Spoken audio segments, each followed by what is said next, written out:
equipment rundown. So big Beatles fan, big Cure fan, and I owned a Fender Bass VI, a Japanese reissue, for a long time. And I loved the sound of it and the idea of it, but I never really got along with it. Again, the neck was really small, 6 strings on a bass. I have big fat fingers, you know, and so I got rid of it. And then Squier, you know, Fender released a Squier version of it. And they've done a 9 1/4 inch circumference neck as opposed to the 7 1/4, I think, which is the original. And it makes all the difference, at least for me. So, yeah, my wife bought me this for my birthday, and it's a Squier Fender Bass VI. What you do have to do with these basses, and they're not very expensive, they're $400, $450 or something. The bridge, just throw it away. Just take it out, don't even play it, throw the bridge away, and put on, if you can get a Staytrem. It's the same bridge I put on my Fender Jaguar.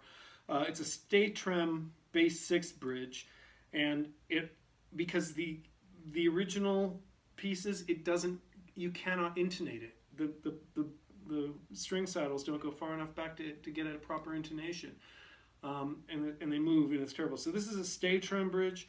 I shimmed the neck just a tiny bit, put a bit of shim in there so that it changed the angle, and now this thing intonates perfectly. It plays awesome. And it sounds really, really great, recording in particular. So I use this quite a bit. I use it on probably half of our debut album, More Tales of Mystery and Imagination from the Crypt of the Black Cat, because it just thumps. And it actually has a kind of, you know, White Album helter-skelter feel as well. If you want to really beat it, you can make it rattle. So it sounds quite kind of aggressive and trebly as well. I do have flat wound strings for this, but at the moment I've got round wounds on it, because occasionally you can flip it and play it like a guitar, which when I'm teaching songs to our guitar player, sometimes it's just, and I'm going to be playing bass, so sometimes it's just easy for me to show him, here's how it goes, and then pop it on bass and actually play the bass line.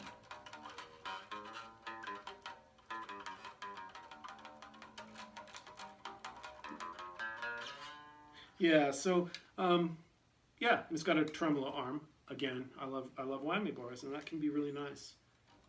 Oh yeah, Steve Kilby from the Church played a Fender Bass VI for a long time. I think he swapped back to a 4-string.